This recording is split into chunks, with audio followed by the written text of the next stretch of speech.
2017-2019, nous voici à la 3e édition de notre Forum de la diaspora, notre biennale de rencontres et d'échanges qui commence à gagner sa place dans l'agenda national et international au nombre des espaces de libre discussion où on peut débattre sans tabou aucun et échanger, débarrassé de tout prêt à penser. Parler de cette équation migration et développement, c'est questionner ce binôme, c'est voir son application en Côte d'Ivoire, aussi bien en termes d'investissement productif de la diaspora, de création d'emplois, que de retour des compétences. D'où le thème que nous avons choisi cette année, 3e forum de la diaspora ivoirienne, talents et investisseurs, le rendez-vous de l'emploi et des opportunités.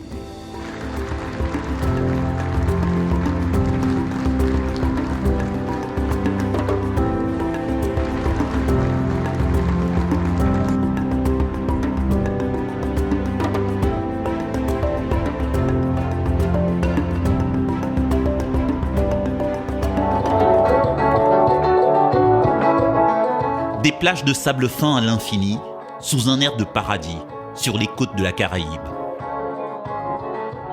Bienvenue en Martinique, dans les Amériques. Une île qui paraît si loin de la Côte d'Ivoire. Mais c'est pourtant ici que commence notre voyage à la découverte des talents de la diaspora ivoirienne.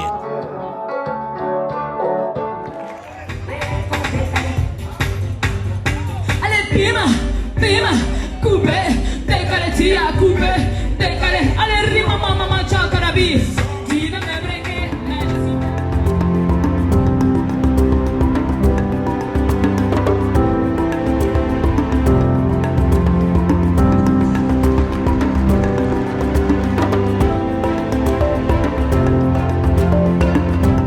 C'est avec un plaisir renouvelé que je me retrouve cette année encore parmi vous à l'occasion de la 3e édition du Forum de la diaspora organisé par le ministère de l'Intégration africaine et des Ivoiriens de l'extérieur.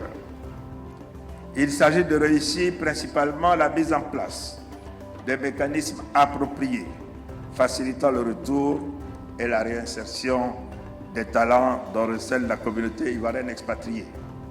Et je me retourne encore en reparlant du film que nous venons donc de voir. Nous attendons également que des stratégies concrètes et innovantes soient proposées par les Ivoiriens de l'extérieur eux-mêmes pour la construction de véritables partenariats de groupes d'entreprises compétitives capables de s'insérer dans la durée dans le tissu économique national.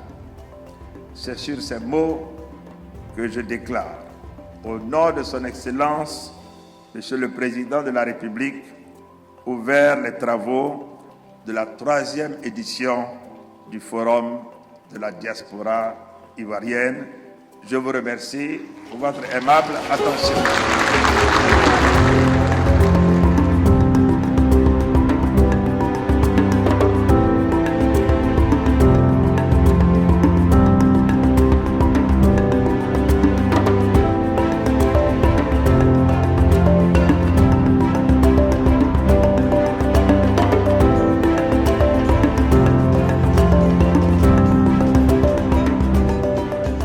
Le but principal, c'est d'abord de continuer d'engager la discussion avec la diaspora. C'est de créer un cadre permanent de rencontres où des problèmes peuvent être débattus régulièrement.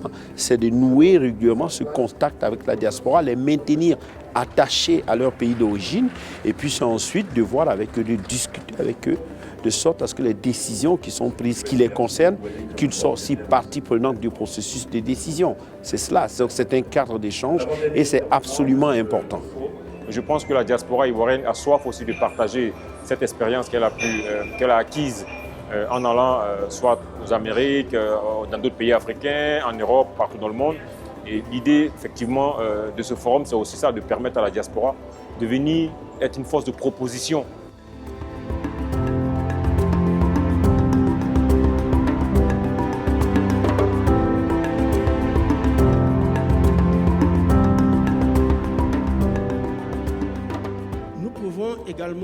vous informer que depuis juillet 2018, le gouvernement de la Côte d'Ivoire a créé le secrétariat d'État auprès du Premier ministre chargé de la promotion de l'investissement privé. Il s'agit ici d'un acte politique très fort pour renforcer toutes les initiatives, toutes les actions en matière de promotion de l'investissement. Et les missions du secrétariat d'État sont très étendues, notamment l'élaboration et la mise en œuvre des stratégies pour faciliter l'investissement privé, l'amélioration de la compétitivité économique et de l'environnement des affaires, et enfin la promotion du secteur privé national, y compris la diaspora et des investissements étrangers. Imaginez-vous, si chaque pays et chaque Ivoirien des différentes diasporas, on crée le fonds d'investissement des Ivoiriens, où on trouve dans chaque pays 200, 300 Ivoiriens qui peuvent investir ensemble pour constituer, mais ça c'est de l'épargne, c'est de l'argent. Donc je vous en prie, commencez d'abord par venir nous ouvrir des comptes logés à la banque du Trésor. Merci.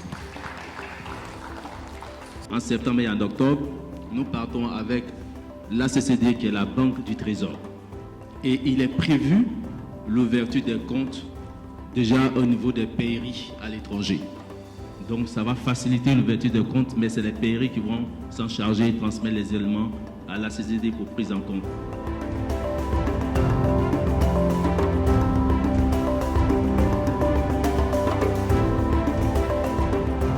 En fait, il faut dire plutôt que la diaspora aujourd'hui a des attentes et des besoins.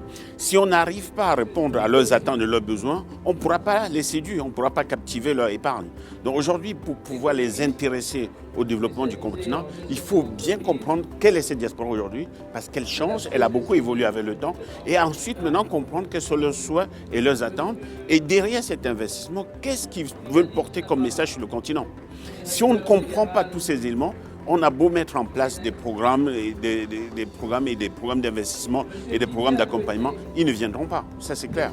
Cassons les mythes d'un côté comme de l'autre, parce qu'ici il y a beaucoup de gens qui regardent l'Occident, l'Europe avec des yeux brillants. Et de l'autre côté également, il y a beaucoup de gens qui disent qu'ils aimeraient vraiment revenir en Afrique, mais on vit sur des clichés. Et en fait, je pense qu'il faut se déplacer, il faut partir vierge et ne pas croire qu'on sait. Parce que justement, sinon, on a des surprises qui peuvent parfois remettre en question des projets. Il faut venir et puis constater sans a priori.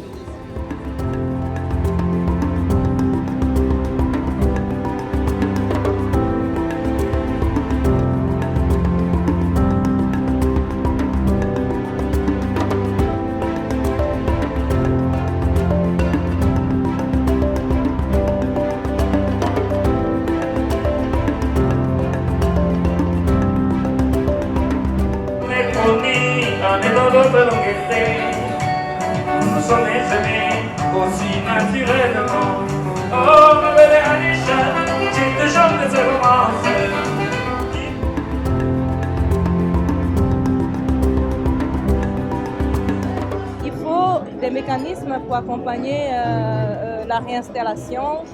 C'est pas forcément financier, mais quelquefois c'est même l'adaptation culturelle. Et je pense qu'il faut vraiment mettre l'accent là-dessus.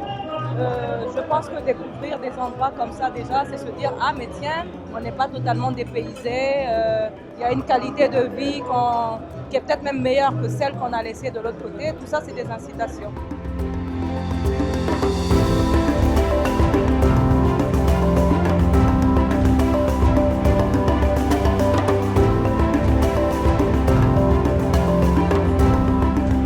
Vous avez vu une partie du film, environ 15 minutes, donc aujourd'hui c'est la question de voir le document en entier, c'est 52 minutes, donc je vais demander aussi à la régie s'ils sont prêts, on a l'accord du ministre pour commencer la projection du film et puis ensuite on pourra poursuivre avec les différents panels et le réalisateur pourra aussi vous dire quelques mots sur le film. Merci en tout cas et puis bon film, on va dire. Au menu de son journal, d'abord les nouvelles de la Martinique que Serge Billet délivre chaque jour en faisant presque oublier aux téléspectateurs et à ses collègues en régie qu'il est originaire d'un pays très lointain, la Côte d'Ivoire. Le fait d'être accepté comme ça montre à quel point le pays d'origine, d'où vous venez, a aussi des talents à produire et que ces talents peuvent se répandre n'importe où dans le monde entier sans que ça ne pose problème.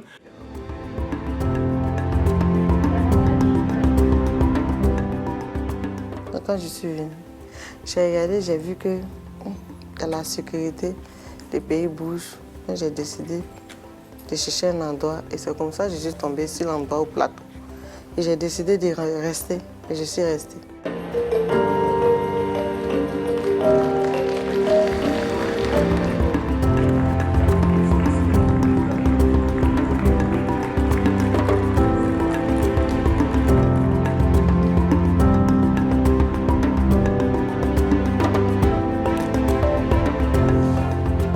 Bonjour à tous, merci. On fait un film sur la Côte d'Ivoire, les Camerounais pourraient en faire, les Maliens, les Sénégalais. Mais en réalité, la question semble bien plus large que celle de nos frontières étriquées. C'est une question qui concerne les afro-descendants, tous ceux qui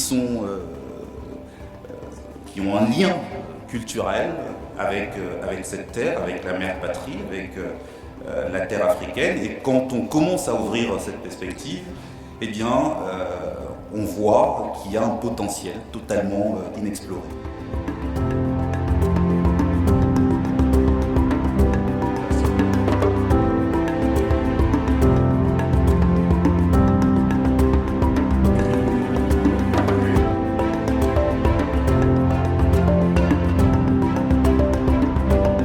Ce que j'ai vu a été satisfaisant.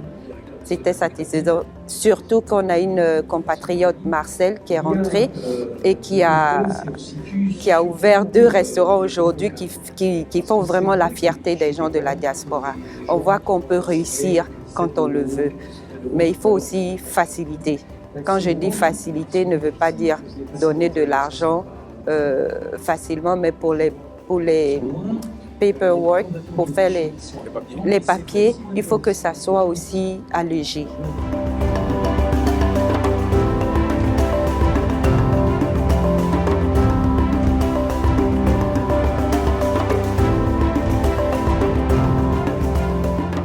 Il est absolument essentiel que les retours de capitaux de migrants apportent une compétitivité, des gains de productivité dans l'économie qui soient supérieurs à la création de dépendance qui est générée.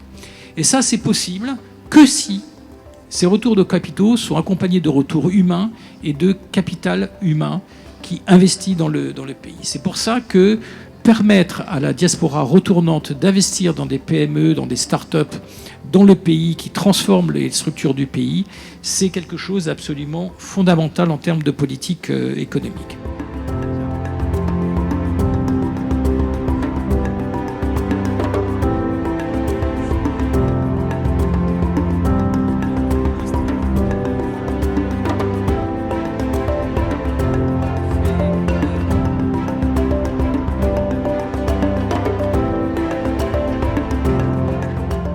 Les Ivoiriens eux-mêmes, aussi bien que les Ivoiriens de la diaspora, aient confiance dans le pays et le potentiel extraordinaire.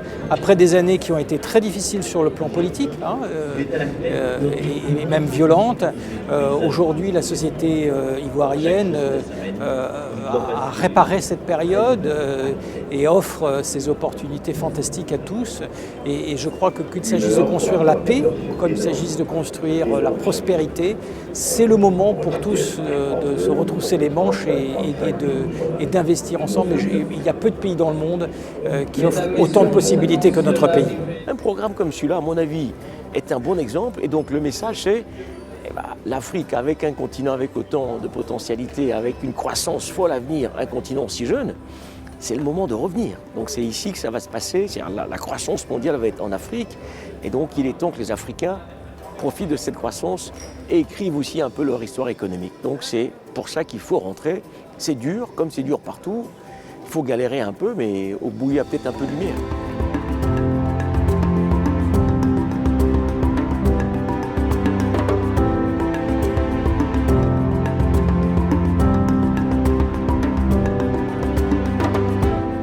Je vous exhorte, chacune et chacun à capitaliser les rencontres B2B que vous avez initiées sur place pour que les résultats de ce forum constituent un nouveau départ pour nous tous. Je déclare avec beaucoup de peine clos les travaux du 3e forum de la diaspora ivoirienne. Je vous remercie de votre aimable attention.